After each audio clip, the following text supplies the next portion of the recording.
কোথাও কল আছে কিন্তু সেই কল থেকে পড়ে না জল, আবার কোথাও কল থেকে জল পড়লেও সেটা এতটাই কম ভাবে পড়ছে যাতে নাজেহাল হতে হচ্ছে স্থানীয় বাসিন্দাদের।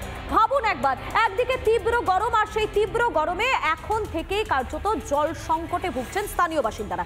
ছবিটা আরামবাগ পুরসভার 2 নম্বর ওয়ার্ডে। স্থানীয় বাসিন্দারা বলছেন এখনই এই পরিস্থিতি হলে পরবর্তী সময় কি হবে প্রশ্ন করছেন তারা, কিন্তু উত্তর নেই কারোর কাছেই।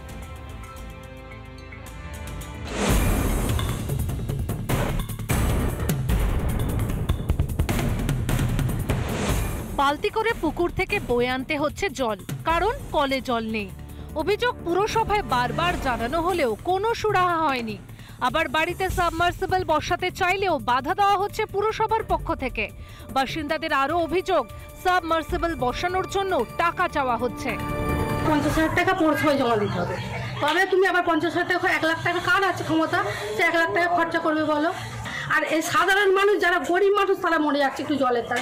এই গরমের সময় যদি না জল পায়, এই মাত্র আমি জুতোটা ছিঁড়ে ফেললাম, ওই মাঠে ওখানে জল আনতে গিয়ে জুতোটা ছিঁড়ে ফেললাম। 15-20 দিনে বেশি হয়ে যাবে, একটু জল নেই। এই পুকুর থেকে জল তুলে তুলে সব কাজ হয় আমাদের, সব ছোটো ছোটো ছেলে, আর কোথাও একটু জন্য কারো কলেতেই জল পড়েনি।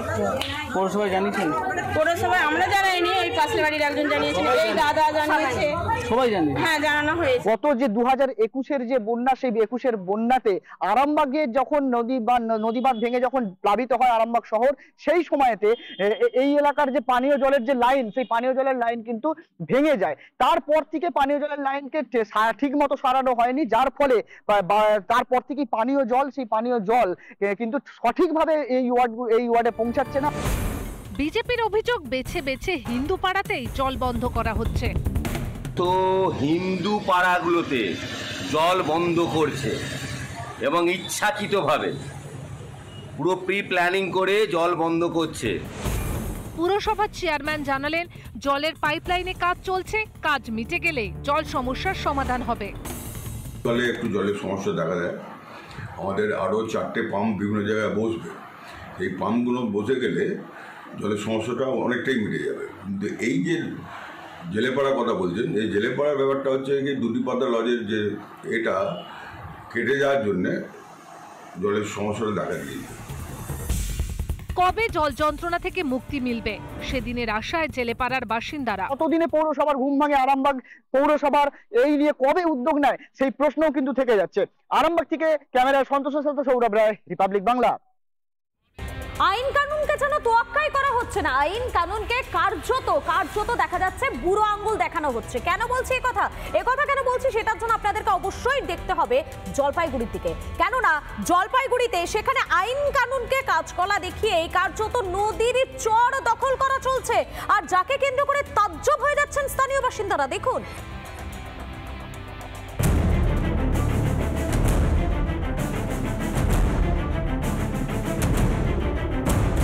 রাজগঞ্জের শাহু নদীতে দীর্ঘদিন ধরেই চলছে।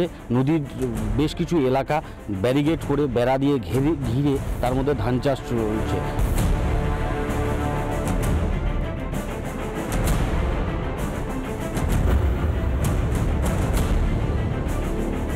মন্দির আমাদের দেখতে শোনায় পুরাটাই দখল হয়ে গেছে। নদীতে ধান চাষ করতেছে, পরবর্তীতে ওটা আমরা বাস্তি করে জমি বালি টালি ফাড়া ওটা বিক্রি করে দিই। স্থানীয় বাসিন্দারা অভিযোগ করছেন যে কিছু জমি মাফিয়া তারা বাইরে থেকে আসছেন এবং এসে এখানে জায়গা দখল করে তারা কিন্তু এই ধান চাষ করছেন।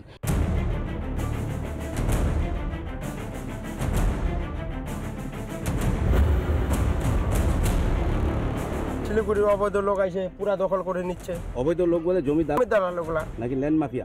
এই যে জমি নাম করে নদী আছে শিলিগুড়ির, এই নদীকে নানা নামে পরিবর্তন করছে। এখন সব কি জমি দখল হচ্ছে? জমি দখল হচ্ছে।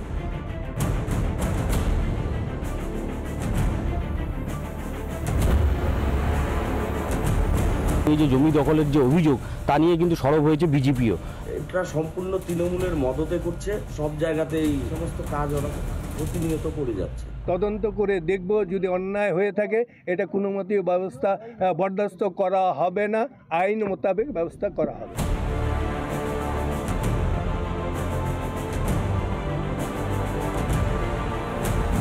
নদীর বেশ কিছু এলাকা ঘিরে ফেলা হয়েছে, তা নিয়ে কিন্তু এখন রীতিমতো উত্তপ্ত রাজগঞ্জের শাহু নদী এলাকা। জলপাইগুড়ি রাজগঞ্জ থেকে সুবিদেশ, রিপাবলিক বাংলা।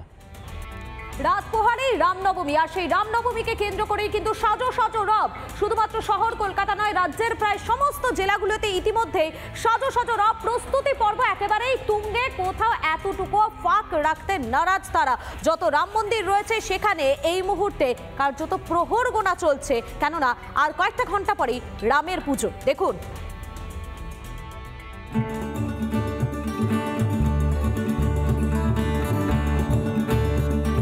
হাওড়ার রামরাজাতলার রয়েছে 400 বছরের পুরনো রাম মন্দির।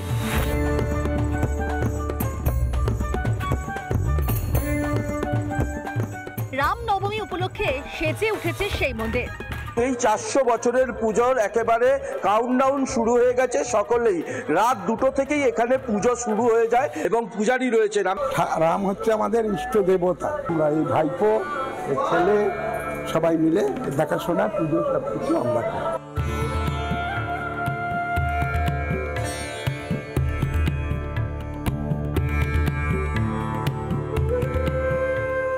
নদিয়ার শান্তিপুরে রয়েছে 300 বছরের পুরনো রঘুনাথ জিউর মন্দির। শুক্রবার ভাগবত পাঠের মধ্যে দিয়েই এই মন্দিরের সূচনা হয়েছে রামনবমী।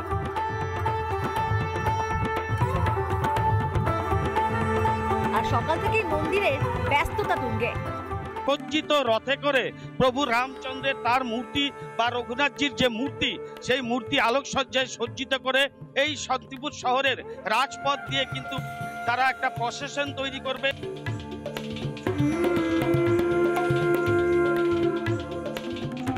ডানকুনির বৈশালী পল্লীতেও সাজু সাজু রব। সংকটমোচন মহাবীর মন্দির নগরে সকাল থেকে চলছে পুজো পাঠ। প্রত্যেক দিনই কিন্তু এখানে সকাল থেকে পুজো পাঠ হয় এবং প্রচুর কিন্তু ভক্ত এখানে আসে।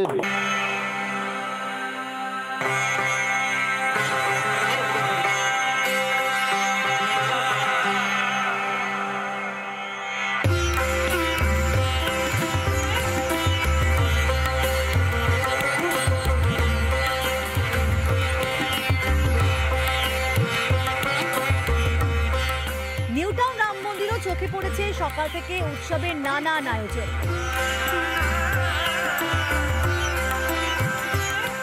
রাম মন্দিরে রবিবার সকাল 8টায় শোভাযাত্রা রয়েছে। এখানে 151 ফুটের হনুমান মূর্তি রয়েছে, যা 8 বছর ধরে তৈরি করা হয়েছে।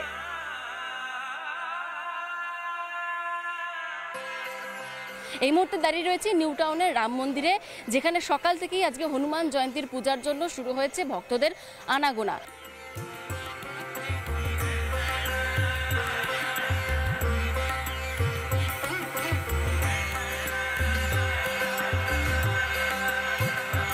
লালমাটির জেলা বীরভূমেও রাম রাম রব।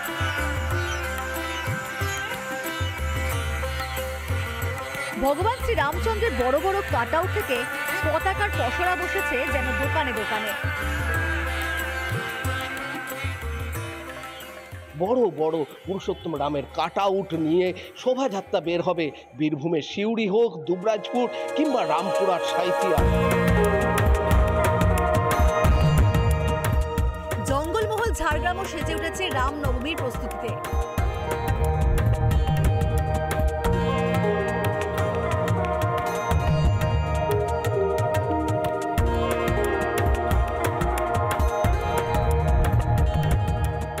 দেখা যাচ্ছে বিগত দিনের তুলনায় ঝাড়গ্রাম শহরে যে স্টল রয়েছে, রামনবমীকে কেন্দ্র করে যে দোকান রয়েছে, সেই দোকানের সংখ্যাও যথেষ্ট বেড়েছে।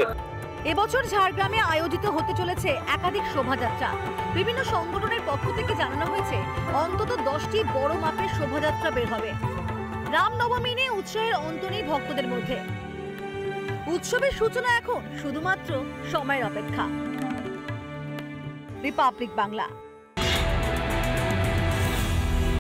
নানা ধরনের কন্টেন্ট দেখার জন্য লাইক করুন, শেয়ার করুন আমাদের ফেসবুক পেজ, সাবস্ক্রাইব করুন আমাদের ইউটিউব চ্যানেল। পাশাপাশি অন্যান্য ব্রেকিং নিউজের জন্য অবশ্যই চোখ রাখুন রিপাবলিক বাংলায়।